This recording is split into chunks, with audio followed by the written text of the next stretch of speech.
So this week my focus is on keeping in touch, staying connected with people. There's different ways of doing this. I mean, one of the things, as you know, is that I've got my little puppets and this little cat here, whose name is Fat Cat. You know, it's a character that I've used a lot with children, and they feel connected, they can talk.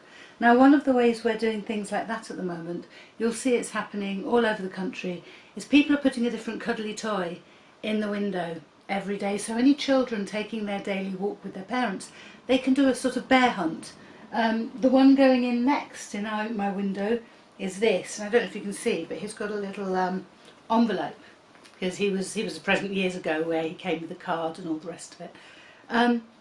So what I want to do is, when I put him in the window, I'm going to put a sign above him saying, what do you think is written in the letter in the envelope, and do you want to write one of your own?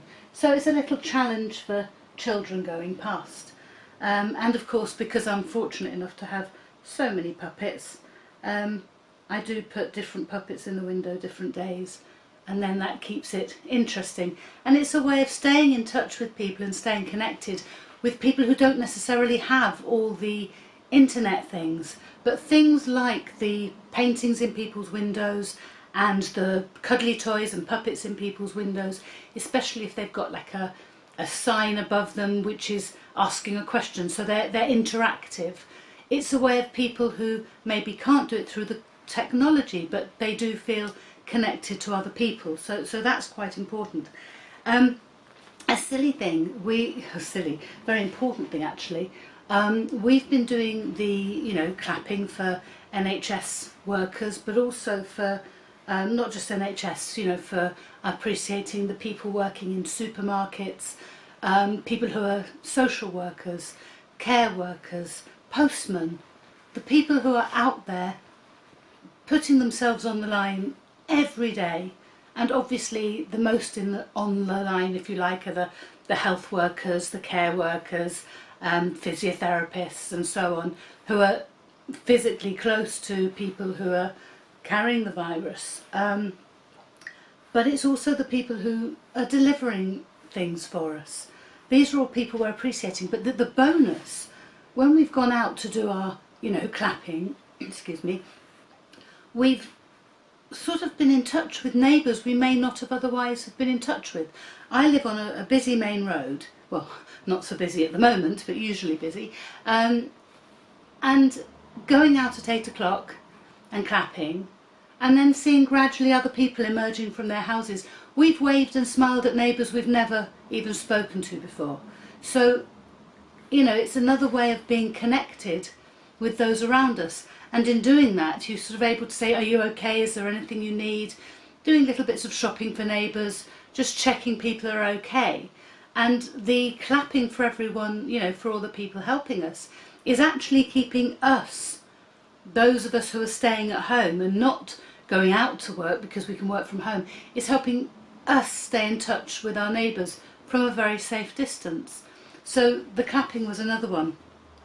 The other thing is things like Zoom and Skype and all, there's so many platforms. It's not just about using them with those who are used to it. It's about helping those who maybe would struggle normally with the technology to understand the technology and to be able to manage the technology. I've spent, and my mum won't mind me saying so, hours over the last couple of weeks just trying to get her set up on Zoom and Skype, and we've managed it. We spent ages, and it's very weird because I'm trying to find out what's on her screen and I can't see what's on her screen, and it's about staying very patient. She has been incredibly patient. We've had a good giggle over it, but the joy at the end of it is that we managed to get one of our sons who's just had a baby, they managed to get the baby on the screen. So you had, our grandson, his parents, us, so the grandparents, and my parents, the great-grandparents, all able to sort of be together when we're actually living miles and miles apart, and obviously isolating, not able to see each other. So it's a way of keeping in touch. And these things, the technologies are fantastic. They are not always as easy to navigate as you might think. So it requires patience and problem solving together. Well, problem solving is of course good for our brains, it's good for our mental health. So it's actually the frustration may be there, but actually the fact that we are doing that problem solving is good for us. It's good for our mental health and our emotional health, and the rewards are so worth it. So things like the Zoom, Zoom and Skype and those sorts of things. But it's also the other thing, besides the family being able to stay together, we've had other communities that I'm a part of. We've set up conversations, and people who had physically moved away from those communities but still maybe had the odd email, stayed in touch, they've joined those Zoom conversations and those Zoom occasions. So it means, whereas a sort of occasion that we would have normally had maybe 10 people, suddenly 36 of us are all chatting together, and it's amazing. So we can do it, but it requires the technology. The thing I'm noticing is that small things become magnified. So that's positive and negative. So loneliness is more extreme if it's not addressed. People will feel more isolated.